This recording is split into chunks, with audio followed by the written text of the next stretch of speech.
Assalamualaikum warahmatullahi wabarakatuh. Selamat datang di channel kecil ini. Oh iya, ini aku menceritakan sebuah novel yang berjudul 1 miliar untuk Semalam. Cerita ini tentang anak yang dijual oleh ibu tirinya. Sedih, sakit hati, senang, bahagia maupun duka akan menjadi alur cerita seru novel ini. Penasaran kan? Yuk dengerin ceritanya. Bab 6. Seharusnya bukan Aileen. Hingga larut malam, Alfian belum juga dapat terpejam. Membolak-balikan tubuhnya di ranjang empuk berukuran super king, namun tempat tidur ala king itu pun tak dapat membuatnya tidur lelap bagaikan seorang raja. Karena sekarang ia sedang gelisah memikirkan seorang wanita yang telah mengambil keperjakaannya. Lebih buruknya lagi, wanita itu sedang hamil besar. Alfian pikir harus menemuinya dan menanyakan langsung apakah bayi dalam kandungan Aileen benihnya atau bukan. Tapi bagaimana kalau itu memang benar anakku? Jantung Alfian berdebar-debar semakin tak karuan. Demi apapun ia belum siap menyandang status hot daddy. Semakin gelisah, Alfian duduk bersandar di tempat tidur, menjambar ponsel dari meja dan langsung menghubungi seseorang. Sepertinya Alfian tak peduli meskipun ini sudah larut malam dan orang yang ia hubungi mungkin sudah tidur. Terbukti setelah mencoba berulang-ulang, barulah panggilan terhubung. Aku punya tugas penting untukmu, ucap kepada seseorang di ujung telepon. Ada tugas apa, Tuan? Suara di ujung telepon terdengar lemah dan serak. Sepertinya benar bahwa ia sudah tidur, namun harus terganggu oleh berondongan panggilan dari sang bos. Kamu masih ingat wanita yang kusewa beberapa bulan lalu? Keheningan melanda beberapa saat. Sepertinya anak buah Alfian itu terkejut mendengar pertanyaan sang bos. Mau apa Alfian menanyakan wanita itu? Masih ingat, Tuan? Apa Anda menginginkan wanita itu lagi untuk malam ini? Pertanyaan bodoh itu membuat jiwa diktator Alfian meronta-ronta. Apakah Bara, anak buahnya itu berpikir bahwa tuannya ini maniak seks? Bukan itu, teriaknya marah. Aku ingin kamu menyelidiki wanita itu. Apa? Menyelidiki? Saat ini dia bekerja di Cafe Orchid. Aku ingin kamu cari tahu wanita itu tinggal di mana dan bersama siapa. Itu saja. Baik Tuan, besok saya akan mulai menyelidikinya. Patuhi saja perintah sang bos tanpa bertanya. Terkadang bos adalah orang yang sangat baik, namun dapat berubah menyeramkan dalam situasi tertentu. Tapi ingat, ini rahasia, Galis sekalipun tidak boleh tahu. Tentu saja Tuan, rahasia aman, bagus. Saking rahasianya, Alfian akan memberikan uang tutup mulut kepada Bara dalam jumlah yang sangat besar. Alfian menutup panggilan setelahnya, terdiam dalam kesunyian dalam pikiran melayang-melayang. Aku bisa ditenggelamkan omak ke dasar samudra Atlantik kalau sampai menghamili seorang wanita di luar nikah. Keesokan harinya, di kantor, hari menjelang sore ketika Alfian kedatangan Bara, salah seorang anak buahnya yang kemarin ia perintahkan untuk mencari informasi tentang Aileen.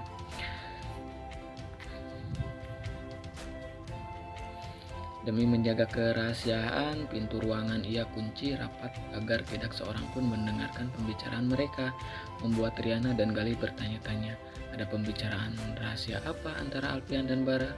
Sekarang dia tinggal di indekos sendirian dan dalam keadaan Bara menggantung ucapannya. Alfian dapat menebak apa yang hendak dikatakan oleh anak buahnya itu. Aku tahu dia sedang hamil. Benar Tuan? Kamu yakin dia tinggal sendiri? Tidak dengan ibunya, suami, atau pacar mungkin? Tanya hendak memastikan. Yakin Tuan, menurut beberapa orang yang sempat saya tanyai, Aileen tinggal sendirian selama beberapa bulan ini. Dia juga tidak pernah kedatangan tamu atau keluarga di kamar sewanya itu. Laporan dari Bara membuat pikiran Alfian semakin berkecamuk. Ia melirik arloji yang melingkar di pergelangan tangannya. Waktu sudah menunjukkan jam pulang kantor. Sepertinya akan baik jika ia menemui Aileen sekarang dan menanyakan kepastian tentang anak dalam kandungannya. Mau kemana Al? Tanya Gali. Ketika Alfian keluar dari ruangan dalam keadaan terburu-buru. Aku ada janji penting dengan seseorang, jawabnya singkat, kemudian pergi begitu saja melewati meja Riana. Sementara Riana melempar tatapan penuh tanya ke arah Gali. Alfian, Ada janji penting dengan siapa? Setahuku jadwal hari ini tidak ada pertemuan dengan siapapun. Kali menjawab dengan bahu terangkat. Tidak tahu, mungkin janji dengan seorang wanita di luar urusan kerja. Kamu kan tahu Oma dan Mama Penny terus mendesak Alpian untuk cepat menikah.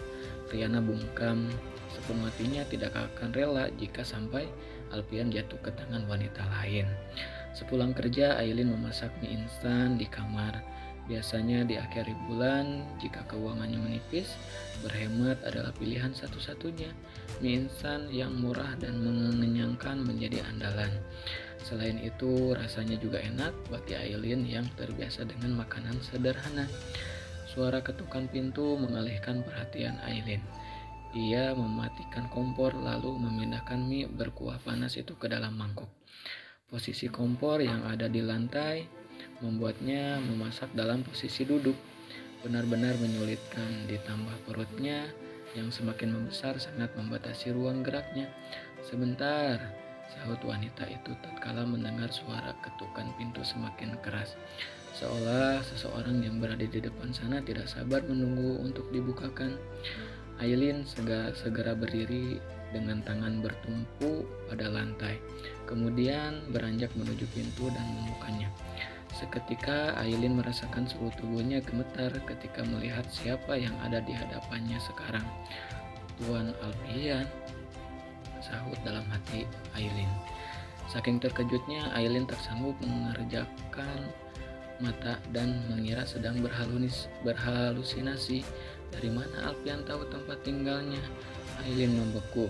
Tatapan Alpian sangat tidak ramah, membawa nuansa gelap dan suram. Pria bertubuh tinggi tegap itu memindai tubuh Aileen dari ujung kaki ke ujung kepala. Beberapa detik ia terfokus di perut yang buncit, namun konsentrasi Alpian buyar saat indera penciumannya menangkap aroma mie instan panas yang menyeruak ke sisi kamar ya. Pandangan Alpian berotasi ke setiap sudut ruangan. Tentu saja kamar berukuran 3x3 meter itu sangat sempit bagi Alpian yang terbiasa tinggal di kamar luas dan mewah. Tak ada apapun di sana selain kasur busa berukuran kecil. Di lantai ada kompor satu mata dan juga mie instan yang baru saja dimasak. Entah untuk alasan apa, hati Alpian terasa tercubit. Dia makan mie instan saat dalam keadaan hamil. Bukankah itu tidak baik untuk kesehatan? Pikir Alpian. Kamu masih mengingatku? Tanyanya dengan nada datar. Masih tuan, cicit Aileen. Bisa kita bicara sebentar? Aileen mengangguk ragu-ragu. Tak berani mengangkat kepala di hadapan pria itu. Alpian langsung menutup pintu kamar dan hanya menyisakan sedikit celah. Alpian bukanlah tipe orang yang suka basa-basi. Tanpa mengulur waktu, ia langsung mengutarakan niatnya mendatangi Aileen. Beberapa hari lalu kita bertemu di Cafe Orchid. Aku kesini untuk menanyakan sesuatu yang penting. Lagi, Aileen hanya mengangguk. Keterkejutan membuat lidahnya terasa kaku. Apalagi setiap kata yang didesiskan Alpian terdengar sangat menyeramkan. Siapa ayah dari anak yang kamu kandung? Pertanyaan frontal itu membuat sepasang mata Aileen membeliak. Meskipun nada Alpian sangat santai, namun terdengar sangat menakutkan di telinga Aileen. Hei, kenapa kamu diam? Jawab. Aileen tersentak. Mendadak seluruh tubuhnya terasa lemas. Kedua tangannya langsung menyentuh perut ketika merasakan gerakan kecil dari sana. Tak tahu harus memberi jawaban apa, masih jelas dalam ingatannya ancaman Alpian beberapa bulan lalu untuk menghancurkan hidupnya jika sampai apa yang terjadi di antara mereka malam itu bocor ke seseorang. Saya hamil dari laki-laki lain tuan, lirih Aileen berbohong. Mungkin akan menyelamatkannya. Jika Alpian sampai tahu siapa ayah biologis dari anak yang dikandungnya, tidak menutup kemungkinan ia akan berusaha mencelakai Aileen dan anaknya kelak. Dan Aileen akan melakukan apapun untuk melindungi anaknya. Kamu yakin? Ragu-ragu Aileen mengangguk. Ia menundukkan kepala demi menyembunyikan air mata yang sudah mengenang di pelupuk mata. Lalu di mana laki-laki itu sekarang dan siapa dia? saya tidak tahu siapa dan di mana dia. Alfian menarik napas dalam. Mungkin benar ucapan Riana kala itu bahwa Aileen adalah wanita yang sering menjual diri demi mendapatkan uang. Kebetulan saja Alfian yang mendapatkan pertama kali. Baiklah, aku mendatangimu hanya untuk menanyakan itu. Kamu masih ingat peringatanku beberapa bulan lalu kan? Tetaplah tutup mulut dan jangan sampai ada yang tahu apa yang terjadi di antara kita malam itu. Saya mengerti. Baru saja Alfian akan beranjak pergi, sudah terdengar suara ketukan pintu, disusul dengan suara seorang wanita yang meneriakkan nama Aileen berulang-ulang. "Siapa itu?" bisik Alfian. "Mungkin itu pemilik rumah sewa ini, Tuan. Bisa Anda berdiri di sana sebentar?" Aileen menunjuk ke arah sudut kamar. Alfian tampak bingung, tidak tahu harus bersembunyi di mana. Kamar Aileen sangat sempit dan tidak ada tempat untuk bersembunyi. Tak ada kamar mandi ataupun jendela. Akhirnya Alfian memilih berdiri di pojok kamar untuk bersembunyi. Ketika membuka pintu, tampak seorang wanita berdiri di sana dengan tampak judes bak burung hantu. Itu adalah Butari, pemilik kos tempatnya tinggal. Aileen sudah menebak apa niat Butari menyambangi pagi itu. Aileen memposisikan diri di tepat di ambang pintu. "Ada apa, Butari?" "Aileen, kamu sudah 2 minggu terlambat bayar sewa. Saya kesini untuk menagih." Tanpa basa-basi, wanita itu langsung mengutarakan tujuan kedatangannya. Jemari Aileen saling meremas. Ia memang belum membayar sewa kamar. Gaji bulan lalu sudah habis untuk memeriksa kandungannya. Aileen sempat mengalami kram perut yang tak tertahankan dan butuh pertolongan dokter. "Maaf Bu, sekarang saya belum ada. Kalau bisa saya mau minta keringanan lagi. Apa boleh saya membayar setelah gajian?" Raut wajah Butari mendadak tampak murka. Bola matanya membulat penuh, menambah kesan horor dalam dirinya. "Sebenarnya kamu tinggal di sini itu sanggup bayar tidak sih? Kalau tidak sanggup, bayar sana, cari kosan lain yang gratis. Di sini bukan panti sosial." Aileen tidak tahu lagi harus berkata apa selain meminta maaf. "Saya kehabisan uang karena habis ke dokter kandungan, Bu. Perut saya sempat kram beberapa hari lalu. Memangnya laki-laki yang menghamili kamu kemana? Sampai kamu harus hidup sendiri seperti ini." Sekarang Butari sudah berkacak pinggang di hadapan Aileen. Jangan-jangan benar gosip tetangga bahwa kalau kamu itu wanita panggilan dan sekarang sedang mengandung anak haram. Hati Aileen terasa perih layaknya disayat belati tajam. Penanam benih yang sedang tumbuh di rahimnya adalah seorang pria kaya raya yang memiliki kekayaan tak terhitung. Ironisnya, Aileen harus berjuang sendirian untuk janin dalam kandungannya, dalam hidup dalam keterbatasan ekonomi. "Saya benar-benar minta maaf, Bu. Begitu punya uang, saya akan langsung membayar sewa," ucap Aileen. Butari mendengus kasar. "Ya sudah, saya beri kamu waktu 1 minggu untuk bayar sewa. Kalau kamu dalam 1 minggu kamu belum bayar juga, silakan angkat kaki dari sini." "Terima kasih, Bu." Rasanya Aileen benar-benar tidak tahan. Jika tidak mengingat malaikat kecil yang sedang tumbuh di rahimnya, mungkin ia sudah mengambil jalan pintas dengan bunuh diri. Tanpa dapat dikendalikan, air matanya berurai. Semakin berusaha ditahan, semakin deras mengalir.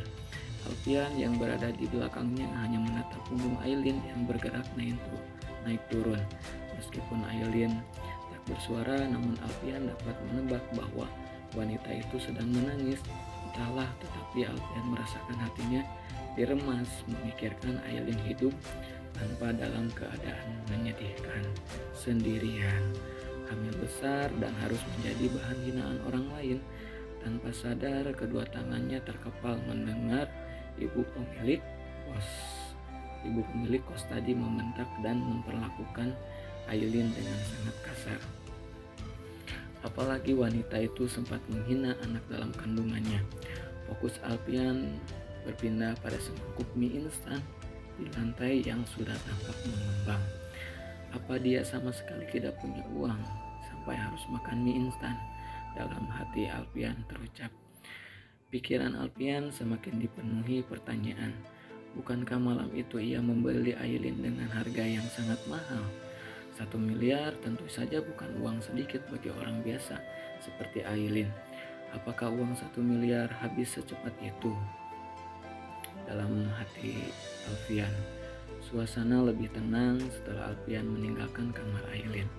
Wanita itu duduk di lantai meraih mie instan buatannya tadi yang sudah mengembang. Sebelah tangannya membelai perut ketika merasakan adanya gerakan kecil dari sana. Sejak kedatangan Alfian tadi, bayi mungil di dalam sana terus bergerak aktif. Maafin mama ya nak, malam ini kita makan mie instan dulu. Kamu harus jadi anak yang kuat ya. Aileen mulai menyuapkan mie ke dalam mulut. Rasanya mulai tidak enak karena sudah dingin. Namun ia tak punya pilihan lain. Inilah jalan yang saat ini diberikan Tuhan kepadanya. Aku harus kuat, setidaknya aku beruntung karena masih bisa makan, sementara banyak orang di luaran sana yang tidak memiliki apapun untuk dimakan. Pikiran itulah yang dipegang Aileen untuk bertahan hidup selama ini. Sambil menyantap semangkuk mie instan, air matanya terus berderai. Yang sialnya semakin ditahan, semakin menganak sungai. Kamar sempit itu dipenuhi isak tangis. Alfian menyandarkan punggungnya di mobil. Saat ini ia sedang berada di tepi sebuah danau yang sunyi untuk menenangkan diri. Seharusnya hati Alfian sudah cukup lega setelah bicara dengan Aileen dan memastikan ayah biologis dari anak yang dikandung Aileen, benihnya atau bukan. Dan seharusnya jawaban yang diberikan Aileen membuatnya senang dan puas, tetapi entah mengapa hati kecil Alfian malah merasakan sakit dan kecewa yang tak tahu dari mana asalnya. Padahal ia jelas tak memiliki perasaan apapun terhadap Aileen. Wanita itu tidak lebih dari gadis perawan yang dibelinya seharga 1 miliar untuk memuaskannya satu malaman. Alfian dipenuhi keraguan, hatinya seperti terjepit membayangkan Aileen yang mungkin akan tetap memakan mie instan tadi meskipun sudah dingin dan mengembang. Pasti rasanya tidak enak. Jika saja bayi itu berasal dari benihnya, mungkin saja Alfian tidak akan membiarkan Aileen makan makanan kurang sehat seperti mie instan. Ia akan memberi asupan terbaik untuk calon penerus keluarga dermawan. Alfian meraih ponsel yang tadi diletakkan di kursi samping dan segera menghubungi seseorang. Ya tuan, sahut Bara sesaat. Setelah panggilan terhubung, aku masih ada tugas satu lagi untukmu. Apa itu tuan? Temui pemilik kontrakan Aileen dan bayar uang sewanya selama 1 tahun. Apa? Bara hampir tak percaya mendengar permintaan bosnya itu. Apakah aku harus selalu mengulang perintah? Tidak tuan, baiklah saya akan mencari pemilik rumah sewa itu besok. Tapi jangan sampai Aileen tahu kalau aku yang membayarkan. Rahasiakan ini meskipun harus mengorbankan nyawamu. Baik tuan. Aileen mengerahkan suaranya, suara teriakan Riana. Suara teriakan Aileen menggema ke seluruh ruangan. Amarahnya meledak-ledak, benda ada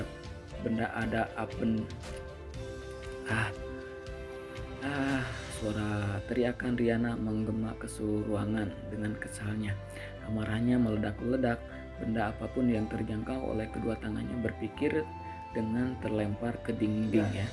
Pecahan kaca berhamburan di mana-mana. Spray tengeronggok di lantai dan tirai kamar ditariknya hingga sobek. Riana mengepas tubuhnya di tempat tidur, menjambak rambut panjangnya yang berwarna keemasan dan berteriak sekuat tenaga. Tadi saat melihat Alfian meninggalkan kantor dengan tergesa-gesa, ia memutuskan untuk mengikutinya diam-diam, mengemudi dari jarak aman agar tak sampai ketahuan. Riana sempat heran ketika menyadari Alfian mendatangi indekos buras dan sempit. Dan apa yang ditemukan Riana membuat seluruh tubuhnya bagai dilahap api. Ia mendengar sendiri pembicaraan Aileen dan Alfian. Sialan kamu Aileen, seharusnya aku menyingkirkanmu saja dari dunia ini. Ia kembali berteriak meraung sejadi-jadinya. Bu Nana yang baru tiba di rumah terlonjak saat mendengar suara teriakan berasal dari kamar Riana. Buru-buru wanita itu beranjak menuju kamar. Riana, kamu kenapa? Bola mata Bu Nana membulat penuh saat mendapati kamar Riana sangat berantakan. Penampilan Riana pun saat ini seperti seorang yang kehilangan kewarasannya. Rambut dan pakaiannya acak-acakan, make up luntur dan rambut berantakan. "Aileen Bu, Aileen!" masih berteriak penuh amarah. Kening Bu Nana berkerut dalam mendengar Riana meneriakkan nama Aileen. "Tenang dulu Riana, memangnya ada apa dengan Aileen? Kamu habis bertemu lagi dengan dia?" Bukannya tenang, Riana semakin menggila, menghempas sebuah bingkai berisi foto Alfian hingga membentur dinding dan pecah. "Aileen hamil, anaknya Alfian Bu." Sontak kelopak mata Bu Nana semakin membeliak. Untuk beberapa saat Bu Nana bahkan seperti berada di dimensi yang berbeda. "Maksud kamu apa? Orang kaya yang sewa Aileen 1 miliar itu ternyata Alfian Bu." "Apa? Bagaimana bisa? Bukannya yang beli Aileen itu Tuan Al, si kakek-kakek tua itu?" Bu Nana yakin betul kalau malam itu Aileen tidur dengan Tuan Rijal yang biasa dipanggil Tuan Al. Tuan Al itu hanya perantara Bu, dia yang carikan perawan untuk Alfian. Pantas saja Alfian menghilang malam itu dan besoknya tidak jadi ikut keluar kota. "Kamu tahu ini dari mana?" ucap Bu Nana. "Aku dengar sendiri pembicaraan Alfian dengan Aileen Bu. Alfian bilang kalau malam itu dia yang beli Aileen. Tapi bisa saja Aileen hamil dengan laki lain kan? Aileen bukan perempuan seperti itu Bu. Pacaran saja dia belum pernah, apalagi mau tidur dengan sembarang laki-laki. Dia pasti hamil anaknya Alfian Bu." Bu Nana hampir tak percaya dengan apa yang didengarnya. Selama bekerja di rumah keluarga Darmawan, setahunya Alfian adalah pemuda yang baik dan tidak sembarang bergaul. Menyewa seseorang wanita untuk teman tidur tentu saja adalah hal yang mustahil. "Tapi Den Alfian itu laki-laki baik," usap Riana. "Dia tidak mungkin mau sewa perempuan untuk teman tidur." Riana menjambak rambutnya. Saat ini ia benar-benar dipenuhi kemarahan. Dirinya yang berusaha keras menjebak Alfian, menghabiskan uang ratusan juta untuk mempercantik diri, tetapi malah Aileen yang dapat. Sambil terisak-isak, Riana menceritakan kejadian malam itu kepada sang ibu. "Malam itu aku diam-diam memasukkan obat perangsang ke minuman Alfian Bu. Tapi setelah itu dia malah menghilang tiba-tiba. Seharusnya aku yang tidur dengan Alfian dan hamil anaknya, bukan Aileen." Ya begitu ya cerita bab 6. Tentunya ada berlinang air mata ya untuk di cerita bab 6. Tunggu lagi ya keseruannya di bab episode ke-7-nya ya. Oke, makasih yang sudah stay tune. Bye bye.